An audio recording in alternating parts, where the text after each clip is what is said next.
हार्दिक स्वागत। आजच्या ठळक घडामोडी। तुम्ही जेलमध्ये असताना उद्धव ठाकरेंनी तुम्हाला फोन पाठवला होता का? रामदास कदम यांचा संजय राऊत यांना प्रश्न। रेल्वेत मराठी महिलांना त्रास देणाऱ्या परप्रांतीयांना मनसेनं शिकवला धडा, रेल्वे थांबवून दिला चोप। परशुराम घाटात एसटी बससह 4 वाहनांचा अपघात, खेडच्या 4 मुलांसह बस चालक जखमी।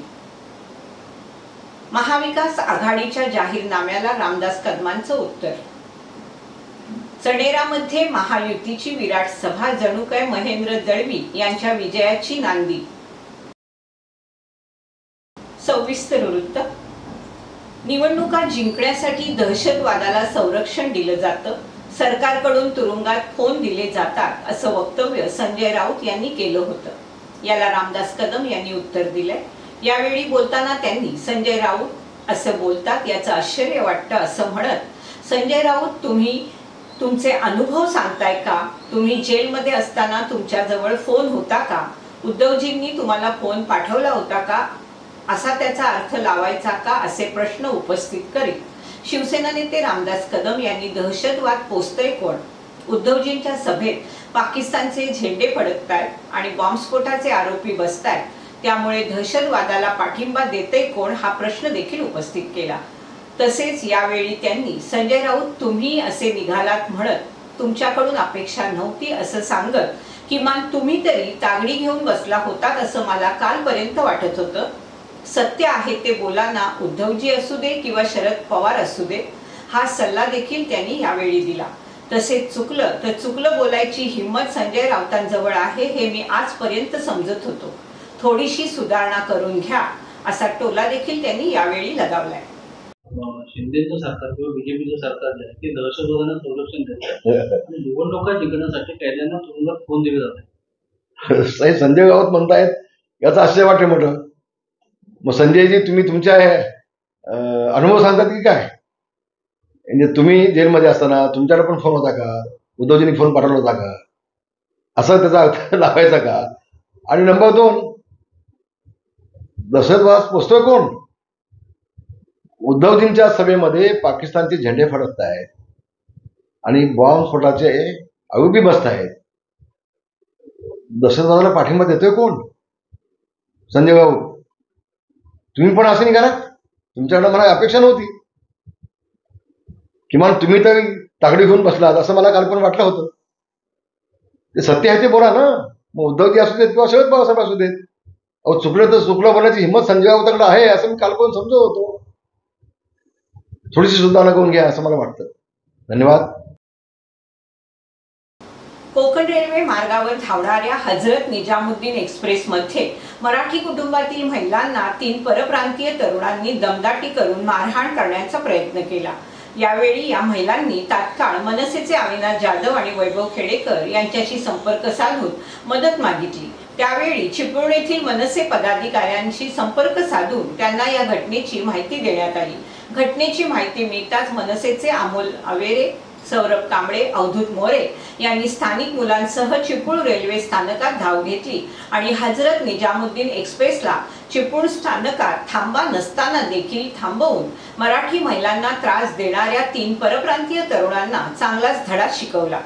यावेळी या 3 परप्रांतीय तरुणांना चिपळूणच्या मनसैनिकांनी मनसेचा इंगा दाखवत चोप देत चिपळूण पोलिसांच्या स्वाधीन केलं आणि या महिलांना आणि त्यांच्या कुटुंबियांना सुखरूप ट्रेनमधून पुढील प्रवासासाठी रवाना केलं। मनसेनं घेतलेली ही दखल पाहून रेल्वेमधून प्रवास करणाऱ्या प्रवाशांनी मनसैनिकांचं कौतुक करत मराठी माणसासाठी धावून येणाऱ्या मनसेचे आभार देखील मानले। मुंबई गोवा राष्ट्रीय महामार्गावरील परशुराम घाटात भरधाव वेगातील कंटेनरनं दुचाकीला धडक दिल्याने एसटी बससह एकूण 4 वाहनांना अपघात झाला। या अपघातात एकूण 5 जण जखमी झाले असून त्यातील 4 मुले ही खेड शहरातील असल्याची माहिती मिळते। हा अपघात रविवारी सकाळी 7 वाजण्याच्या सुमारास परशुराम घाटातील मोरीवर घडला। या अपघातात एसटी बस चालक अमजद खाजा चाऊस, एसटी चालक मिरज डेपो तसेच सानवी रूपम पाटणे वय 18 राहणार खेड ज्ञानदीप हायस्कूल, तन्वी वाल्मिक पवार वेरळ वय 17 आणि पलक वैभव कोकाटे वय 15 सर्व राहणार खेड ज्ञानदीप स्कूल यांना किरकोळ दुखापती झाल्या। या अपघातात एसटी बस चालक चाऊस यांना गंभीर दुखापत झाली असून खेड शहरातील 4 मुलांना किरकोळ स्वरूपाची दुखापत झाली। या अपघातानंतर जखमी झालेल्या चालकाला रुग्णवाहिकेने तर उर्वरित 4 मुलांना खासगी वाहनाने उपचारासाठी परशुराम रुग्णालयात दाखल करण्यात आले। या अपघाताची माहिती मिळताच लोटे महामार्ग पोलिसांनी तात्काळ घटनास्थळी धाव घेऊन अपघातग्रस्तांना मदत केली आणि महामार्गावर वाहतूक सुरळीत करण्याचा प्रयत्न केल्याचं दिसलं। काही दिवसांपूर्वीच परशुराम घाटातील मातीचा भराव कोसळल्यामुळे महामार्गावर वाहतूक एकेरी दिशेने चालू होती। मात्र महामार्गावर ठिकठिकाणी असणाऱ्या अपुऱ्या कामामुळे परशुराम घाटात अपघातांची मालिका सुरू असल्याचं चित्र दिसतंय। सुदैवाने अपघातात कोणतीही जीवितहानी झाली नसली तरी देखील परशुराम घाटात होणाऱ्या अपघातांची संख्या लक्षात घेता हा घाट आता वाहतुकीला धोकादायक बनत चालल्याची प्रतिक्रिया वाहन चालकांमधून व्यक्त करण्यात येते। लाडक्या बहिणीला 3000 रुपये देण्याचं महाविकास आघाडीनं जाहीरनाम्यात जाहीर केलंय। याला रामदास कदमांनी उत्तर दिलं असून, अहो उद्धवजी, तुम्ही 2.5 वर्षात कोणाला काय दिलं सांगा, तुमच्या सत्ताधिकारी आमदाराला तुम्ही निधी देऊ शकला नाहीत असं सांगत हे महाराष्ट्राच्या इतिहासात पहिल्यांदा घडलंय असा टोला देखील त्यांनी लगावलाय। एकनाथ शिंदेंनी महाराष्ट्रातील लाडक्या बहिणींना मदत केली तेव्हा तुम्ही जागे झालात आणि पुन्हा सत्तेत येण्यासाठी आम्ही 3000 देऊ, 3500 देऊ असं जाहीर केलं असं सांगत आधी झोपला होतात का, तुमचे हात बांधले होते का असा प्रश्न देखील त्यांनी यावेळी उपस्थित केला। यावेळी त्यांनी लाडक्या बहीण योजनेवर पहिल्यांदा टीका करण्याचं काम तुम्ही केलं याची आठवण देखील उद्धव ठाकरेंना करून दिली। रामदासभाई पुढे बोलताना म्हणाले, तुम्हाला भावा बहिणींशी काही नाही, तुम्हाला राजकारणाशी देणं घेणं आहे, त्यामुळे तुम्ही राजकारणामध्ये कधीही यशस्वी होणार नाही आणि लाडक्या बहिणी एकनाथ शिंदे यांना पुन्हा मुख्यमंत्री करतील असा विश्वास देखील त्यांनी व्यक्त केलाय। बहीण योजनेवरून एकीकडे तुमच्यावरती टीका होत होती 1500 रुपये देण्यावर, आता महाविकास आघाडीचा जो जाहीरनामा आहे त्याच्यामध्ये 3000 रुपये देण्याचं त्यांनी म्हटलं। उद्धवजी, तुम्ही 2.5 वर्षात मध्ये कोणाला काय दिलं सांगावं? तुमच्या सत्ताधारी पक्षाच्या आमदाराला तुम्ही निधी देऊ शकला नाही, हे महाराष्ट्राच्या इतिहासामध्ये पहिल्यांदा घडलं आहे। आणि आता एकनाथ शिंदेनी ज्या वेळेला लाडक्या बहिणींना मदत केली महाराष्ट्रामध्ये, तेव्हा तुम्ही झोपलेले जागे झालात आता, आणि पुन्हा सत्ता आणण्यासाठी एवढे नाही, आता आम्ही 3000 देऊ, 3500 देऊ। आधी झोपला होतात, तुमचे हात कोणी बांधले होते? कशाला खोटे वगैरे करत आहे? ज्या एकनाथ शिंदे साहेबांनी ज्यावेळेला ही योजना आणली तेव्हा सगळ्यात आधी टीका करण्याचं काम तुम्ही केलं। लाडक्या बहिणींचं झालं, भावांचं कुठं आहे? सगळ्या भावांच्या विरोधात तुम्हीच तर उभे होता तुमच्या कुटुंबामध्ये। तुम्हाला भावा बहिणीचं काही नाही, तुम्हाला फक्त राजकारणाशी देणं घेणं आहे आणि तुम्ही राजकारणामध्ये ह्याच्यापुढे कधी यशस्वी होणार नाही। तुम्ही लाडक्या बहिणीसाठी कधी एक पैसा देऊ शकत नाही। एकनाथ शिंदेचं अभिनंदन केलं पाहिजे। संबंध महाराष्ट्रामध्ये माझ्या सगळ्या बहिणींना मदत करण्याचं काम ज्या एकनाथ शिंदेनी केलंय, त्या एकनाथ शिंदेच्या पाठीशी संबंध महाराष्ट्राच्या मुख्यमंत्र्यांच्या लाडकी बहिणी उभ्या राहतील आणि पुन्हा त्यांच्या भावाला मोठ्या मतानं निवडून आणून देऊन त्याला पुन्हा मुख्यमंत्री पदावर बसवतील, मला विश्वास आहे। देवेंद्र फडणवीस, एकनाथ शिंदे, अजितदादा पवार 100% कर्जमाफी करतील, कारण त्यांच्या पाठीमागे केंद्रातील सरकार आहे। मात्र उद्धव ठाकरेंनी चुकून कधी कर्जमाफीचा प्रस्ताव केंद्राला पाठवला तर त्यांच्या प्रस्तावाची हकालपट्टी केली जाईल, कारण केंद्रामध्ये उद्धव ठाकरेंची किंमत 0 आहे असा सनसनीत आरोप शिवसेना नेते रामदासभाईंनी केला। तसेच यावेळी त्यांनी महाराष्ट्राला भरघोस निधी देण्याचं काम केंद्र सरकारनं केलं असून थोडा पाऊस पडला आणि शेतकऱ्यांचं नुकसान झालं तरी त्याला नुकसान भरपाई देण्याचा कायदा सरकारनं केला। नुकसान भरपाईचा जुना कायदा रद्द करून नवीन कायदा लागू केला। 100% शेतकऱ्यांना कर्जमाफी केंद्राकडून मिळेल आणि त्या प्रस्तावाला केंद्राकडून मंजुरी देखील मिळाली असल्याचं शिवसेना नेते रामदासभाई कदम यांनी स्पष्ट केलंय। सरसकट कर्जमाफी आम्ही करू, कसं बघताय या वक्तव्यावर, त्याचा काय फायदा होईल? मी देवेंद्र फडणवीस यांचं मनस्वी आभार मानेन। शेतकरी राजाला जगवण्याचं काम, त्यांना उभार देण्याचं काम, त्यांना संकटातून बाहेर काढण्याचं काम या आधी देखील एकनाथ शिंदे यांच्या सरकारने केलेलं आहे। याआधी काही अटी होत्या शेतकऱ्यांना मदत देण्याबाबतच्या, त्या त्यांनी रद्द केल्या. विशेषतः एवढा इंच पाऊस पडला तर मदत दिली जाईल असा ब्रिटिशांपासूनचा कायदा होता. संबंधित देशातलं पहिलं महाराष्ट्र शासन असं आहे. तो कायदा त्याने रद्द करून टाकला आणि थोडा पाऊस पडला आणि शेतकऱ्याची नुकसान भरपाई झाली तर ती देण्यात येईल असा नवीन कायदा करणारं महाराष्ट्राचं पहिलं शासन हे आहे. आणि म्हणून मी एकनाथजी शिंदे असू देत, देवेंद्रजी फडणवीस असू देत, आमचे अजितदादा असू देत, या सगळ्यांचं मनापासून अभिनंदन करेन. आणि पुन्हा एकदा देवेंद्रजींनी आता घोषणा केली की उद्या सरकार आमचं येईलच आणि आल्यानंतर सरसकट शेतकऱ्यांची कर्जमाफी झाली तर 100% आत्महत्या थांबतील. शेतकरी 2-2 हातानं याला आशीर्वाद देतील आम्हाला. आणि खऱ्या अर्थानं शासन हे लोकाभिमुख आहे, गरीब सर्वसामान्य शेतकऱ्यांचं आहे, गरिबाचं आहे, कष्टकऱ्याचं आहे. याच्यावरती शिक्कामोर्तब केलं जाईल की त्यांनी सांगितलंय सरकार आलं आमचं की पूर्णपणे शेतकऱ्यांची कर्जमाफी आम्ही केल्याशिवाय घालणार नाही. त्याचं कारण असं आहे आणि देवेंद्रजी यासाठी करतील, एकनाथ शिंदे यासाठी करतील कर्जमाफी, कारण त्याच्या पाठीमागे आमचं केंद्र सरकार खंबीरपणे उभं आहे. आदरणीय मोदी साहेब, आदरणीय शहा साहेब हे त्यांच्या पाठीशी, दोघांच्या पाठीशी खंबीरपणे उभं असल्यामुळं ते जे जे प्रस्ताव पाठवत आहेत आजपर्यंत त्या प्रस्तावामध्ये कुठेही काटछाट न करता आतापर्यंत महाराष्ट्राला भरघोस निधी देण्याचं काम केंद्र शासनाने केलंय. आणि भविष्यामध्ये ज्यावेळेला शेतकऱ्यांची कर्जमाफी करण्याचा प्रस्ताव पाठवतील केंद्रामध्ये त्यावेळेला तात्काळ मदत केंद्रातून 100% मिळेल मला विश्वास आहे.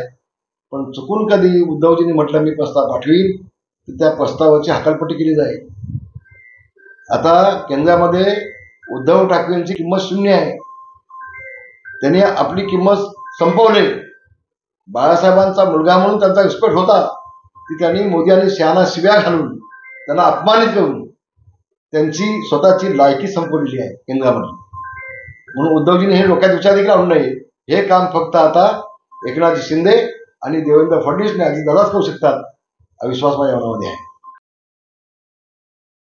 अलिबाग मुरुड मतदारसंघातील महायुतीचे उमेदवार महेंद्र दळवी यांच्या प्रचारार्थ रोहा तालुक्यातील चणेरा येथे शनिवार दिनांक 9 रोजी विराट सभा घेण्यात आली. तर ही सभा महायुतीतील दिग्गज नेत्यांनी गाजवली. या सभेला हजारो लोकांची उपस्थिती पाहून जणू काय समोरचं चित्र हे महेंद्र शेठ दळवी यांच्या विजयाची नांदी असल्याचं कळत होतं. ही सभा सुनील तटकरे यांनी गाजवली.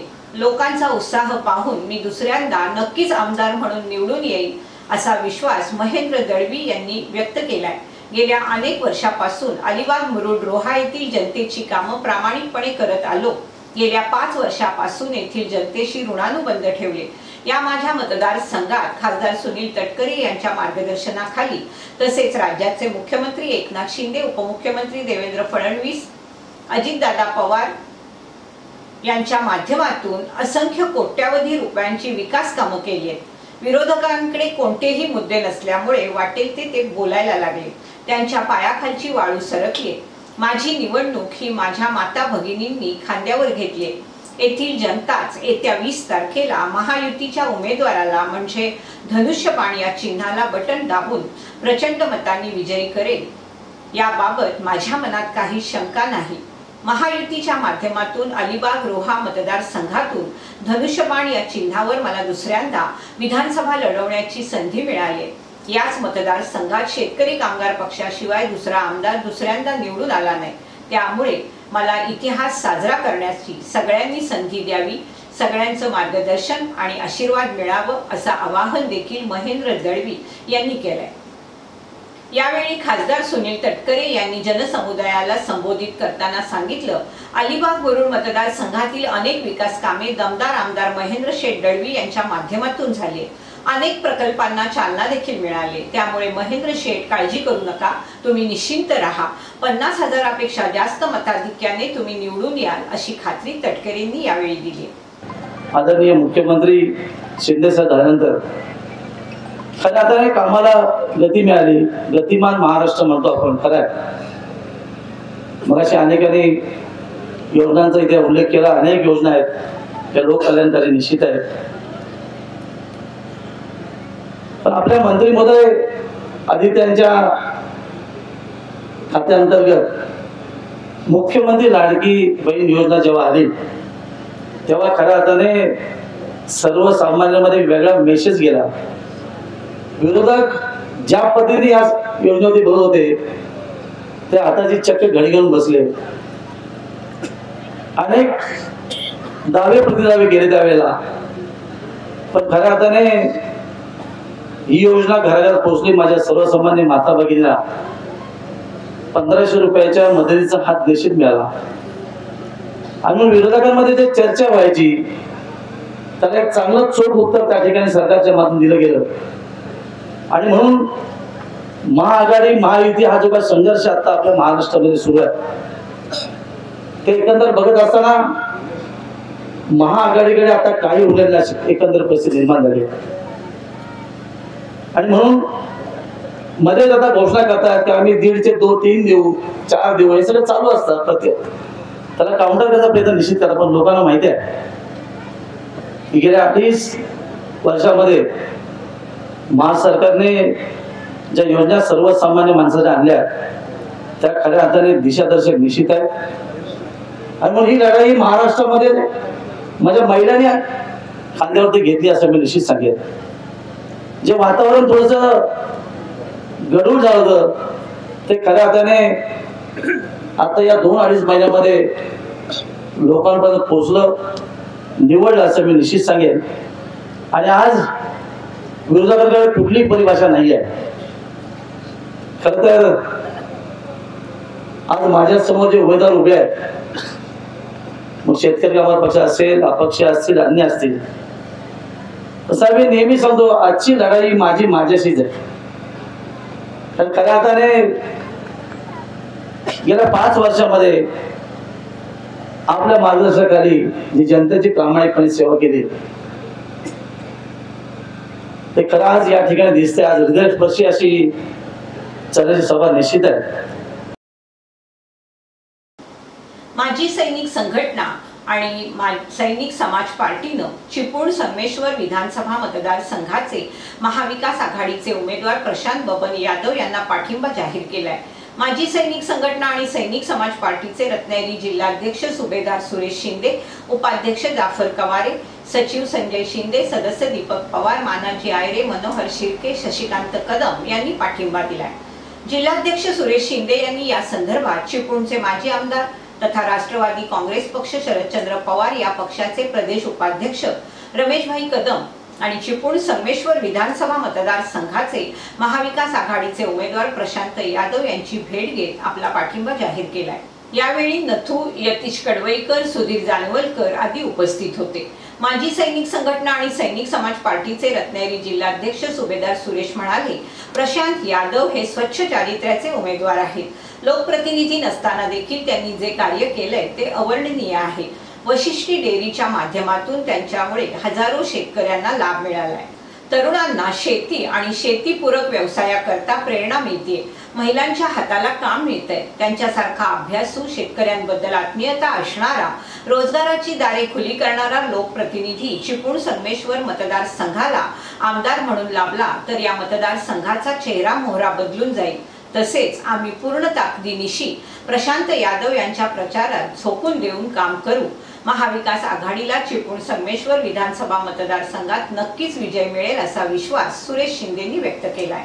यावेळी माजी आमदार रमेशभाई कदम आणि महाविकास आघाडीचे उमेदवार प्रशांत यादव यांनी माजी सैनिक संघटनेच्या पदाधिकाऱ्यांचे आभार मानले.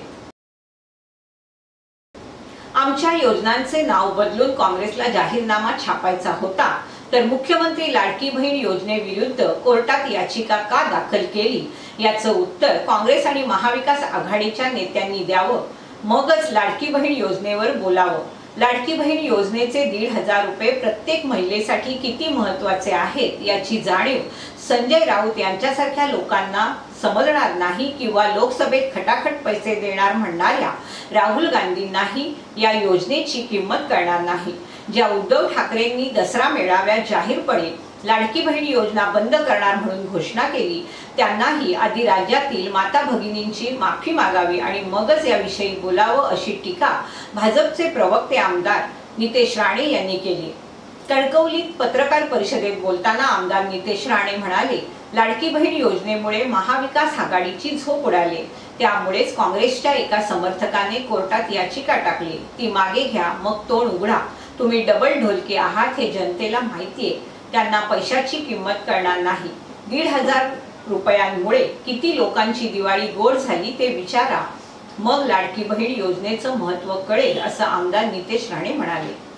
मुख्यमंत्री माझी लाडली बहीण योजना मुळे या महाविकास आघाडीवाल्यांची एवढी झोप उडालेली आहे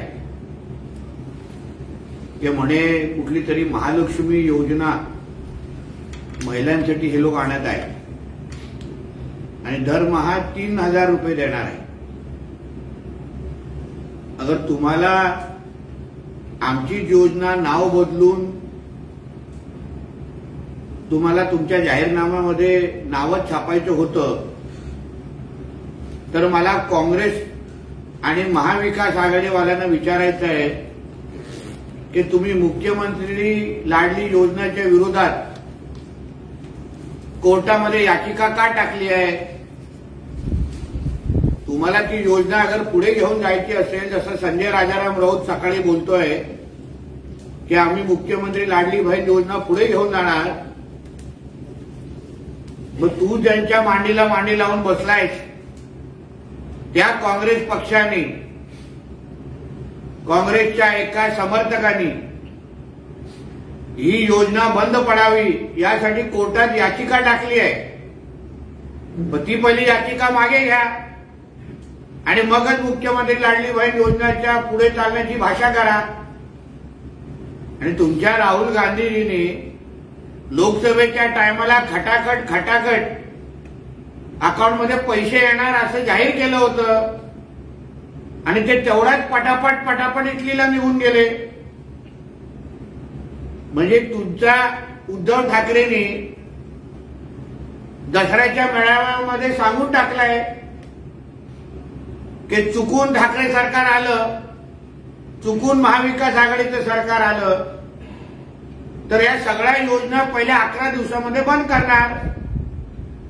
म्हणजे हा जो काय तुमचा घोटाळापणा आहे, डबल ढोलकीपणा आहे, हा आता जनतेला कळलेला आहे, माता भगिनींना कळलेला आहे। आणि संजय राजाराम राऊतनी महिलांच्या सन्मानाबद्दल, महिलांच्या कोणी अपशब्द वापरला याच्यावर ह्यांनी बोलण्याचा ह्याला नैतिक अधिकार नाही, कारण का ह्यांनी डॉक्टर महिलेला कुठल्या भाषेमध्ये घाणेरड्या शिवाय दिल्या, काय काय उपमा दिल्या हे पूर्ण महाराष्ट्राने ऐकलेलं आहे। म्हणून तुझ्यासारखा बरबटलेला, कलंक लागलेला चित्रपटामधल्या राजाबाबूंनी महिलांच्या मान सन्मानाबद्दल बोलू नये, हे तुला शोभत नाही, एवढं मी या निमित्ताने सांगतो। श्रीवर्धन मतदारसंघातील लोकप्रिय अपक्ष उमेदवार अलिबागचे माजी आमदार मधुकर ठाकूर यांचे सुपुत्र राजाभाऊ ठाकूर यांनी रोह्याचं ग्रामदैवत श्री धावीर महाराज यांच्या चरणी नतमस्तक होऊन दर्शन घेतलं। रोह्यातून आपल्या प्रचाराचा नारळ फोडला। यावेळी त्यांच्या सोबत असंख्य कार्यकर्ते उपस्थित होते। पत्रकारांशी बोलताना राजाभाऊ ठाकूर म्हणाले, मी आज उमेदवारी करता उभा आहे, परमेश्वराने सारं घडवून आणलंय, आम्हाला आमच्या वडिलांचा राजकीय वारसा आहे, सामाजिक बांधिलकीची शिकवण वडिलांकडून घेतली, त्यांनी त्यांच्या आमदारकीच्या काळात विविध विकास कामे मार्गी लावलेत, त्यामुळे मी श्रीवर्धन मध्ये उभा आहे ते जनतेचे प्रश्न सोडवण्यासाठी आहे, जनता माझ्या सोबत आहे, 5 तालुक्यातील काँग्रेसचे अध्यक्ष माझ्या सोबत आहेत, त्यामुळे माझा विजय हा निश्चित असल्याचं मत राजाभाऊ ठाकूर यांनी व्यक्त केलंय। यावेळी त्यांनी रोहा शहरातील जुने जाणते काँग्रेसचे सहकाऱ्यांची भेट घेतली रोहा मुस्लिम मोहल्ल्यातील बोधले कुटुंबियांची भेट घेऊन आशीर्वाद घेतले। तसेच रोह्यातील उबाटा गटाचे तालुका प्रमुख समीर शेडगे, माजी नगराध्यक्ष लालता शेठ कुशवाह, रोहा सिटीजन फोरमचे अध्यक्ष नितीन परब, काँग्रेसचे समीर सकपाळ यांसह अनेक कार्यकर्त्यांना भेटून संवाद साधला आणि लोकांना भेटून येत्या 20 नोव्हेंबरला इन्व्हलप या चिन्हासमोरील बटन दाबून मला मत द्या असं आवाहन केलं। यावेळी काँग्रेस तालुका अध्यक्ष सुनील देशमुख यांच्यासह असंख्य कार्यकर्ते उपस्थित होते। खरं तर ईश्वर भरभरून देत असतो, ईश्वराकडे मागण्याची काहीच आवश्यकता नाही। ज्या वेळेला मला ईश्वराने 193 श्रीवर्धन मतदारसंघामध्ये पाठवलं आहे, त्याच्यामुळे ही ईश्वराची योजना आहे आणि जे काही द्यायचं आहे ते भरभरून ईश्वर आपल्याला देणार आहे। म्हणूनच मी दहावीर महाराजांच्या चरणी नतमस्तक होण्यासाठी इथे आलेलो आहे। 100% म्हणजे आता त्याच्यामध्ये कोणतीही माझ्या मनात शंका राहिलेली नाही आणि एकंदरीत संपूर्ण जो या मतदारसंघातील जो मतदार आहे त्यांचा प्रतिसाद बघितला तर 100% आपण जिंकणार आहोत। आणि येत्या 23 तारखेला जे मी बोलतोय, म्हणजे जे जनतेच्या जीवावरती मी बोलतोय, त्याचा प्रत्यय आपल्याला आल्याशिवाय राहणार नाही।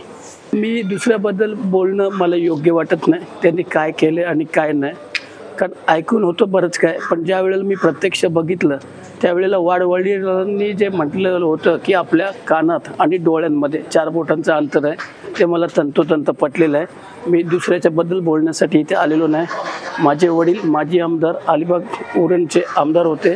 5 वर्षामध्ये त्यांनी जो विकास काम केलं ते विकास काम म्हणजे मी स्वतः त्यांच्या डोळ्यांनी बघितले आणि ज्या पद्धतीने त्यांनी लोकांसाठी समाजसेवा केली किंवा विकास केला, आणि विकास करताना जर प्रत्येकाने समाजाचा विचार केला तर ते कधी पण चांगलं असतं। आणि आम्ही जास्तीत जास्त ज्या पद्धतीने पप्पांनी समाजाची सेवा केली, लोकसेवा केली, त्याच पद्धतीने मी देखील समाजाची 100% सेवा करणार आहे। आपल्याला माहिती असेल, आपल्याला कल्पना असेल तर 5 तालुक्यांचे अध्यक्ष काँग्रेस पक्षाचे हे 100% तन मन धन अर्पण करून माझ्यासोबत आहेत। त्याच पद्धतीने काँग्रेसचा कार्यकर्ता, त्याच पद्धतीने शिवसेनेचे कार्यकर्ते म्हणजे उबाठा, त्याच पद्धतीने शेतकरी कामगार पक्षाचे सर्व कार्यकर्ते, आणि आपल्याला मला सांगायला आवडेल जे माजी जिल्हा परिषद सदस्य आहेत, ज्यांची पत्नी माजी जिल्हा परिषद सदस्य आहेत आणि ज्यांचे वडील माजी आमदार आहेत, असे सन्माननीय देशमुख साहेब तळ्याचे, त्यांनी देखील मला पाठिंबा दर्शविलेला आहे। त्याचबरोबर हे जे शरद पवार गटाचे NCPचे एवळे साहेब आहेत, ह्या एवळे साहेबांनी देखील मला पाठिंबा दिलेला आहे आणि संपूर्ण ते देखील कार्यकर्ते माझ्या सोबतीने आहेत। आणि मी आज दहावीर महाराजांच्या चरणी नतमस्तक होऊन आलेलो आहे बाहेर, पण मला 100% खात्री आहे की येणारी 23 तारीख ही आपलीच आहे। याचबरोबर वेळ झाली इथेच थांबण्याची। आपण पाहत रहा आपली लाडकी वाहिनी दीपवाहिनी।